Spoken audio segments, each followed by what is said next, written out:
सारी पाठ पूजा का मैं तो कृपया ध्यान से सुनेंगे, 1 मिनट की वक्त ले लो।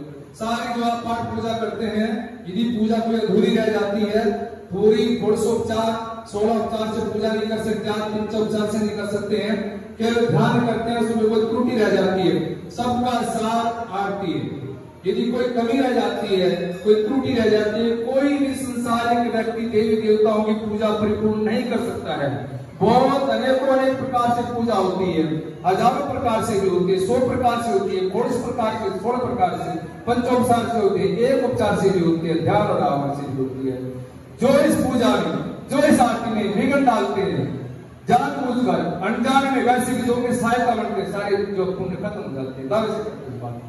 जो दरबार में आकर के जो इस तरह करते हैं, मैं समझता हूं अच्छा नहीं हो सकता नहीं। सभी सारों का सार, जैसे गीता सारे वेद शास्त्रों का, ऐसे ही सारी पूजा का सार आरती में जो विघ्न डालता है, आरती में जो विघ्न करता है, मैं समझता हूं उससे गलत कोई हो ही नहीं सकता सनातन धर्म के अनुसार।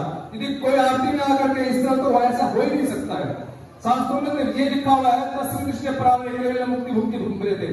उस पर्वत विहार के दर्शन हो जाने के बाद, उस शक्ति का आभास हो जाने के बाद, रुद्रिष्ठा लिखा दे सकते हैं जाकर के, यजुर्वेद के अंदर लिखा हुआ है, गीता में भी लिखा हुआ है, मम धामम परमम, जहां पर जाकर के मनुष्य वापस लौटता ही नहीं है, वो धाम मेरा है, वो धाम ये है। तो ऐसे कैसे हो सकता है? ऐसा धाम छोड़ दे, जहां जाए चले जाए, मेरा दावा ही। और जो इस तरीके से पंडित जी में चला जाए, जो उसकी छोड़ो, इसको बिल्कुल छोड़ दो, मैं ले लूंगा अपना कुछ, आप अपने घर को चालू मारने लिख दो, यहाँ सबसे दरबार कीजिए, ऐसा ना करें आप लोग। सभी से मेरी निवेदन है, कहीं भी कोई प्यार की पूजा हो रही है, आपको अच्छा नहीं लग रहा है, आपको ठीक नहीं लग रहा, पंडित जी बोल रहे हैं, गलत बोल रहे हैं, कोई भी कथा रामायण हो रही है, आपको अच्छी नहीं लग रहा, तो छोड़ चले जाओ, आप पंडाल छोड़ दो, अपने घर चले जाओ।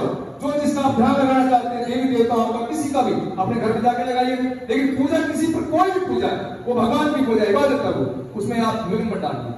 वही आपकी जो सच्ची श्रद्धा और भक्ति होगी, जो दूसरों के भगवान को भी अपना भगवान मान करके, दूसरों के देवी देवताओं को अपना मान करके, केवल मुक्ति के लिए केवल एक परमात्मा, आत्मा परमात्मा का दर्शन करता है, ये वेद कहता है, शास्त्र मुक्त कहते हैं, वही परमात्मा का ध्यान करता है और उसको जाकर के मुक्ति प्राप्त हो जाती है। संसार में रहते हुए पापों की मुक्ति होती है, और संसार से जाने के बाद, आत्मा परमात्मा से मिलने के बाद, जो शरीर जो है उनमें जाकर के मिल जाते हैं। चित्रार बिंदु जो क्या कहा गया, और सच्चे दरबार की जय।